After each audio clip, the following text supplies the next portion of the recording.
नमस्कार, आदाब, सत श्री अकाल। मेरा अभिवादन स्वीकार करें। मैं हूं ब्रिजेश। आज दोस्तों मैं बात कर रहा हूं श्वेत क्रांति 2.0 की।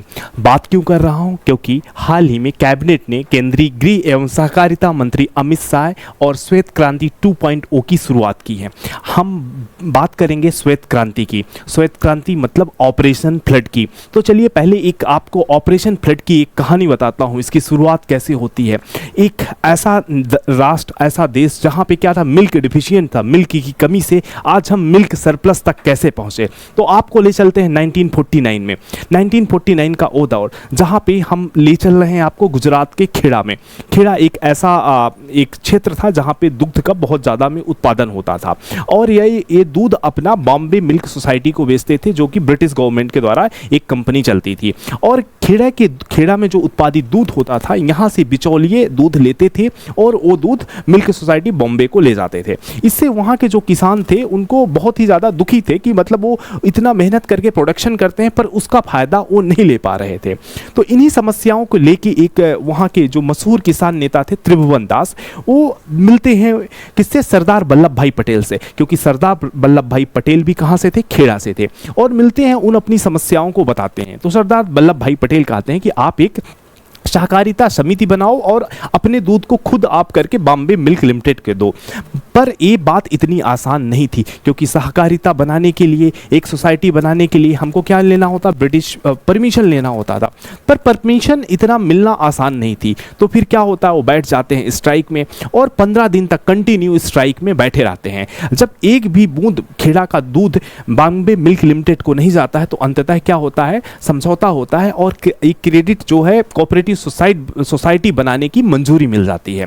अब बन जाती है कोऑपरेटिव सोसाइटी और वहां पे दूध इकट्ठा होने लगता है। फिर 1949 में वहाँ पे भारत सरकार के द्वारा एक क्रीमरी प्लांट स्थापित किया जाता है। क्रीमरी प्लांट का मतलब होता है दूध से आपको क्रीम निकालने के प्लांट। अब इस प्लांट में बतौर इंजीनियर आते हैं वर्गीज कुरियन जी। वर्गीज कुरियन जी क्यों आते हैं? क्योंकि उस समय ये भारत के पहले एक तरह से भारत की स्कॉलरशिप से यूएस की मिशिगन यूनिवर्सिटी से इंजीनियरिंग किए थे। और उस समय ये नियम था कि जो भारत सरकार की स्कॉलरशिप से कहीं भी यूनिवर्सिटी से कहीं बाहर जाता है, पढ़ाई करता है, तो उसको कम से कम 3 साल तक सरकार के अंदर में काम करना होता है। तो सरकार ने बतौर इंजीनियर इस प्लांट में इनको लाया था और इन्होंने काम किया। इन्होंने बहुत सारी और सोसाइटी और वहां का विकास किया। बट उनका मन खेड़ा में नहीं लग रहा था। क्यों? एक ग्रामीण इलाका था, तो बार बार अपने ट्रांसफर के लिए बात कर रहे थे और उनको 1949 के अंत तक ट्रांसफर भी मिल जाता है। जब ट्रांसफर मिलने का पता चलता है त्रिभुवन दास जी को, तो बहुत परेशान हो जाते हैं और जाके वर्गीज जी से मिलते हैं, कुरियन जी से मिलते हैं कि अगर आप चले जाएंगे तो जो मेरा ये पूरा सिस्टम है कोई हम संभाल नहीं सकते हैं। मतलब जो सोसाइटी, पूरा ऑर्गेनाइजेशन हम संभाल नहीं सकते हैं। हमें आपकी ज़रूरत है और मुझे नहीं, पूरे ये अब खेड़ा को, और खेड़ा ही नहीं वहाँ आसपास के जैसे बनासकांठा और क्षेत्र के भी अब तक दूध वहाँ पे आने लगा था।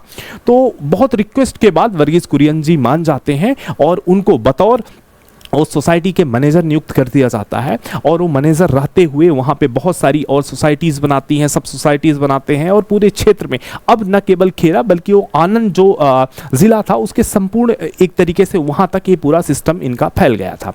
अब बात आती है कि इसको एक कंपनी का नाम दिया जाए और कंपनी बनाया जाए।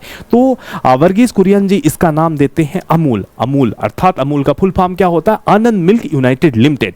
तो इसका नाम होता है और ये और आगे के माध्यम से आगे हम खुद का प्लेटफॉर्म एक तरीके से खुद के बनाने लगते हैं। और बात क्यों होती है बनाने की? क्योंकि अब तक हमारे पास बहुत सरप्लस दूध आ जाता था, सरप्लस मिल आ जाता था। अब सरप्लस मिल का उपयोग कैसे किया जाए, क्या किया जाए? तो इसके लिए वो अपने मित्र जो यूरोप में काम कर रहे थे एच एम दलाया से मिलते हैं। तब तक यूरोप और जैसे हम देखते हैं यूरोप और यूएस और न्यूजीलैंड के क्षेत्र में मिल्क से पाउडर और कंडेंस मिल्क बनाने की टेक्नोलॉजी आ चुकी थी। तो वहाँ जाके वो टेक्नोलॉजी सीखते हैं और यहाँ पे मिल्क पाउडर और जो सरप्लस मिल्क होता है उससे कंडेंस मिल्क बनाते हैं। और ये सिलसिला आगे चलने लगता है। और साथ में अब हमको पशु के लिए जो खाना है, जो चारा और चीज़ें हैं, उसकी भी ज़रूरत पड़ने लगी। तो 1964 में वर्ष आता है 1964 का। 1964 के वर्ष में इसके लिए प्लांट भारत सरकार के द्वारा वहाँ पे एक प्लांट लगाया जाता है। और इस प्लांट का उद्घाटन करने आ रहे थे उस समय के प्रधानमंत्री हमारे प्यारे लाल बहादुर शास्त्री जी। लाल बहादुर शास्त्री जी उसको उद्घाटन करने आते हैं और उस रात को खेड़ा के एक किसान के गाँव में ही गुजारते हैं। जब लाल बहादुर शास्त्री जी खेड़ा के गांव में रुकते हैं और पूरी रात रुकने के बाद उनको वो आश्चर्यचकित होते हैं कि हमने पूरे भारत का गांव-गांव घूमा, पर यहाँ पे इतने किसान खुशहाल कैसे हैं, इतना मतलब किसान के पास इतनी समृद्धि, इतनी चीज़ें कैसे हो सकती है, इतना तो शहरों के में लोगों के पास इतना खुशहाली नहीं है। तो पूछते हैं कि इसका कारण क्या है। तो इसका कारण और श्रेय सारे ग्राम और आसपास के लोग देते हैं वर्गीस कुरियन जी के। तो फिर वो तुरंत वर्गीस कुरियन जी को बुलाते हैं और मिलते हैं कि अब ये मॉडल मुझे पूरे देश में चाहिए, मुझे पूरे देश के किसानों को क्या चाहिए, ऐसी ही खुशहाली देखना चाहते हैं। और उनको कहते हैं कि आप एक ब्लूप्रिंट बना के मुझे दीजिए और इस ब्लूप्रिंट को हम पूरे देश में लागू करेंगे, पूरे देश में बनाएंगे। फिर इसी पे आगे बढ़ते हैं और इसी ब्लूप्रिंट पे आ जाते हैं हम, किस पे, श्वेत क्रांति पे आ जाते हैं। अब इसी ब्लूप्रिंट के आधार पे 1970 में अगर बात करें, 1970 में किसकी स्थापना होती है, नेशनल डेयरी डेवलपमेंट बोर्ड की। ये जो डेयरी उद्योग की प्रधान एजेंसी है, इसका क्या होता है, इसका एस्टेब्लिशमेंट होता है। और इसने इनकी नेतृत्व में, वर्गीस कुरियन जी के नेतृत्व में, ये क्या कहते हैं, ये श्वेत क्रांति की शुरुआत करते हैं, ऑपरेशन फ्लड की शुरुआत करते हैं। और इस ऑपरेशन फ्लड कई चरणों में होता है, जैसे जैसे हमारे पास फंड होते हैं उसके माध्यम से होता है। और इस ऑपरेशन फ्लड जहां क्या था, हम एक क्या थे, डिफिशिएंट थे, मिल्क डिफिशिएंट कंट्री थे, हमारे पास अपने के लिए पर्याप्त दुग्ध नहीं था, वो हम सरप्लस कंट्री बन के उभर गए। आइए कुछ मुख्य बातें देखते हैं। तो ये दुनिया का सबसे बड़ा, अगर हम बात करें तो जो हमारा श्वेत क्रांति था, इसको ऑपरेशन फ्लड के नाम से भी जानते हैं। और ये दुनिया का सबसे बड़ा डेयरी विकास कार्यक्रम था। इसके माध्यम से 30 वर्षों के भीतर ही भारत प्रति व्यक्ति दूध उत्पादन में दुगना कर दिया। और अगर इसके पूरे कार्यक्रम के हिस्से में हम देखें तो अपने स्वयं के विकास को आगे हम बढ़ा सके इसके माध्यम से।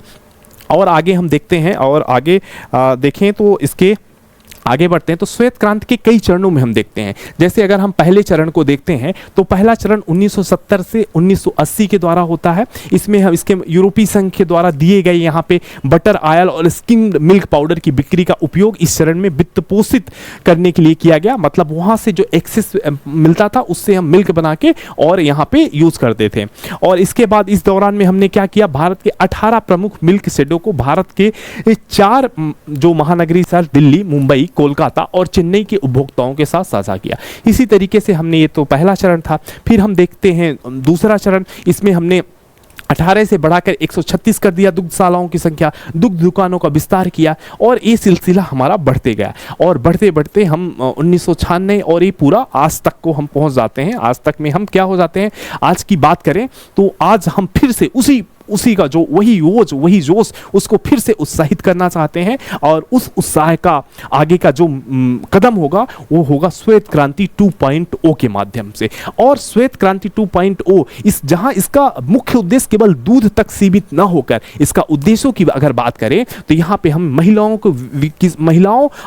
महिला किसानों को सशक्त बनाना है। अगर बात करें तो दुग्ध उत्पादन डायरेक्ट किससे जुड़ा हुआ है, अक्सर देखें तो किसानों और महिलाओं की भूमिका इसमें बहुत बढ़ जाती है। अगर यही बात करें, स्थानीय दूध के उत्पादन को बढ़ाना इसका हमारा मुख्य लक्ष्य हो जाता है। और डेयरी बुनियादी ढांचे को मजबूत बनाना, साथ ही डेयरी के निर्यात को बढ़ावा देना, ये हमारा जो दुग्ध, एक तरीके से कहें दुग्ध क्रांति 2.0 का उद्देश्य हो जाता है। जैसे अगर हम बात करें तो हमारा जो पर डे अभी मिल्क का प्रोडक्शन है तो 660 लाख है। कितना है, 660 लाख है हमारा पर डे क्या है, मिल्क का प्रोडक्शन है अभी। अब हमारा टारगेट क्या है, श्वेत क्रांति 2.0 के माध्यम से इसको हमको कितना करना है, 1007 लाख पर लीटर पर डे हमको इसका कलेक्शन का हमारा क्या हो जाता है, लक्ष्य हो जाता है।